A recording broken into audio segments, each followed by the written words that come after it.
Buenas noches. Seguimos comentando estos puntos que el Papa dedica a la audacia y fervor.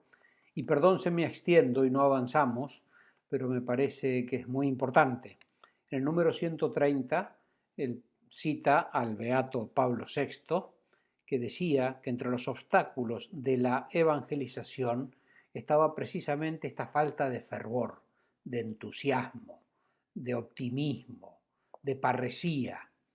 ¿Y cuántas veces nos damos cuenta que tenemos una mirada un poco negativa sobre la sociedad, sobre la cultura?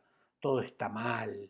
Escuchamos muchas comparaciones con un pasado supuestamente mejor y que ahora las cosas no son como antes. Y hay datos efectivamente que nos preocupan o entristecen: la falta de...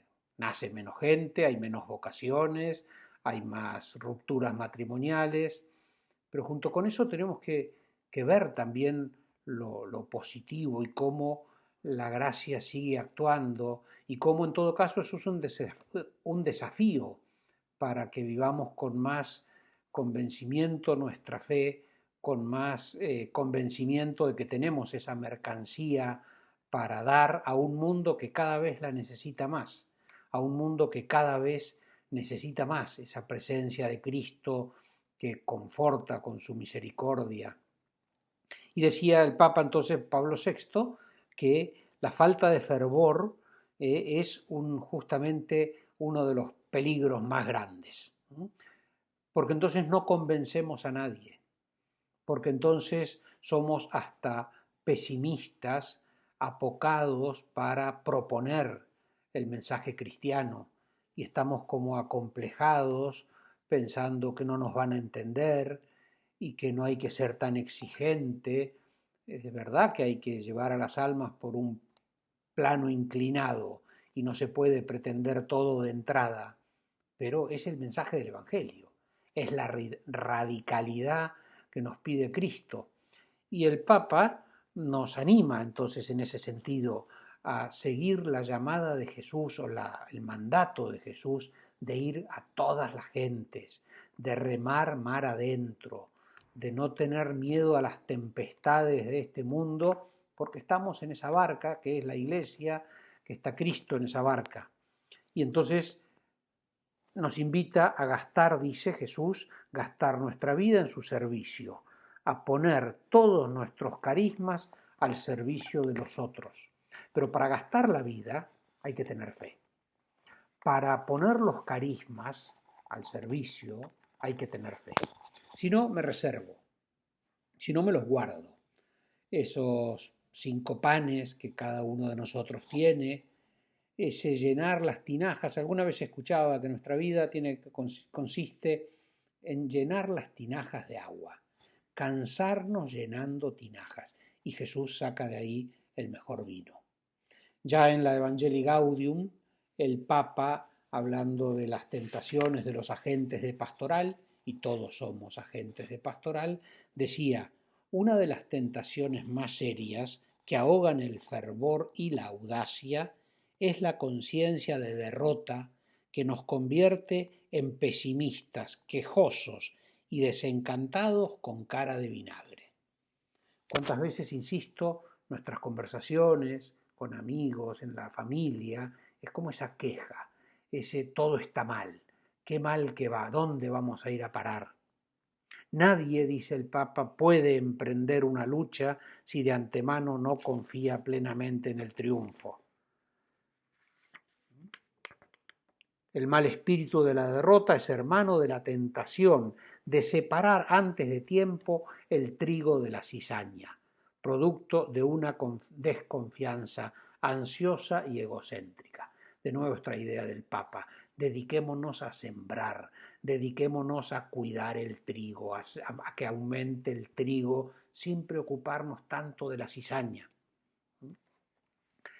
Quería también, ¿no? El Papa decía que cita, en esta cita que hace al Papa Pablo VI, el Papa decía: la falta de alegría y de esperanza exalta, es como el lamento, ¿no? que hacía el Papa Pablo VI, la falta de alegría y de esperanza. ¿no? Y sigue diciendo el Papa, poner todos nuestros carismas al servicio de los otros. Ay de mí si no anuncio el Evangelio, ¿no? Esas palabras de San Pablo. Ay de mí si no soy capaz de transmitir que soy una persona de fe. Ay de mí si en mi ambiente no se nota que yo tengo fe.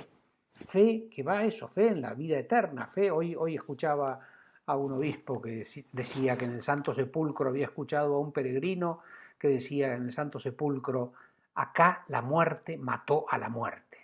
La muerte fue vencida, fue vencida. Jesucristo resucitando es una muerte que mató a la muerte, porque ya la muerte, ¿dónde está muerte tu aguijón? ¿No? Murió la muerte en la resurrección de Cristo. Murió la muerte. Bueno, tenemos que hacerlo ver. Estamos en una cultura que justamente pide el testimonio, más que a lo mejor la enseñanza de la doctrina, el testimonio, que nos vean.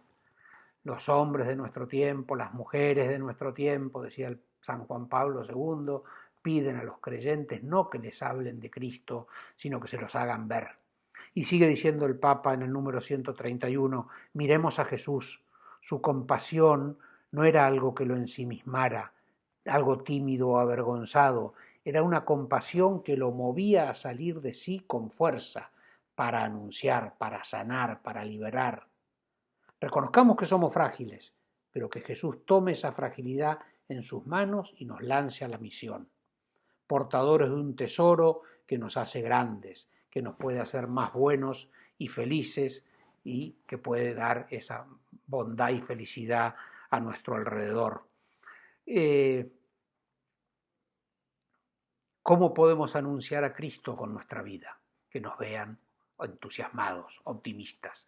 En un vuelo a la vuelta de Madagascar, me parece que le preguntan al Papa, o el Papa cuenta, que un joven una vez le preguntó, ¿qué le tengo que decir a mis amigos? Y el Papa, así como, le dice, no le digan nada, muéstrales. De tal manera que ellos terminen preguntándote. Cuando te pregunten, entonces decile. Dame razón de mi esperanza, ¿por qué estás contento? ¿Por qué estás tan servicial? ¿Por qué sos optimista? ¿Por qué ayudás a los demás? Ahí vendrá el explicar por qué. Pero primero mostrar, primero dar ejemplo. En Camino, San José María tiene varios puntos, tiene un capítulo, en Surco, tiene un capítulo que se llama Audacia. Y en ese capítulo voy a leer 3 puntos. Dice, no soy el apóstol que debiera ser, soy el tímido. ¿No estarás achicado porque tu amor es corto? Reacciona. Hay una cantidad muy considerable de cristianos que serían apóstoles si no tuvieran miedo. Son los mismos que luego se quejan porque el Señor, dicen, les abandona. ¿Qué hacen ellos con Dios? Y después el 123, que dice, has visto, con él has podido, ¿de qué te asombras? Convéncete, no tienes de qué maravillarte, confiando en Dios, confiando de veras, las cosas resultan fáciles y además se sobrepasa siempre el límite de lo imaginado. Y para superar ese pesimismo y para tener ese complejo de superioridad, recordar lo que dice el número 1 de Forja, hijos de Dios, portadores de la única llama capaz de iluminar los caminos terrenos de las almas, del único fulgor en el que nunca podrán darse oscuridades, penumbras ni sombras. El Señor se sirve de nosotros como antorchas para que esa luz ilumine. De nosotros depende que muchos no permanezcan en tinieblas, sino que anden por senderos que llevan hasta la vida eterna. Bueno, vamos a pedirle al Señor, estamos en el 122, el 123, el 132, el Papa sigue hablando de lo mismo, que nada, como dice San Pablo, nada nos separe del amor de Cristo. Ni el ambiente, ni las tribulaciones, ni los peligros, ni la desnudez, ni la espada. Que nada nos separe del amor de Cristo. Que nada nos separe o nos impida ser optimistas, confiados en la gracia de Dios. Somos débiles, pero contamos con toda la omnipotencia de Dios. Rezamos, como siempre, por todos los enfermos y quienes los cuidan. Dios te salve María, llena eres de gracia, el Señor es contigo, Bendita tú eres entre todas las mujeres y bendito es el fruto de tu vientre, Jesús. Santa María, Madre de Dios, ruega por nosotros pecadores, ahora y en la hora de nuestra muerte. Amén. Gloria al Padre, y al Hijo, y al Espíritu Santo, como era en el principio, ahora y siempre, y por los siglos de los siglos. Amén. Yo quisiera, Señor, recibirte con aquella pureza, humildad y devoción con que te recibió tu Santísima Madre, con el espíritu y fervor de los santos.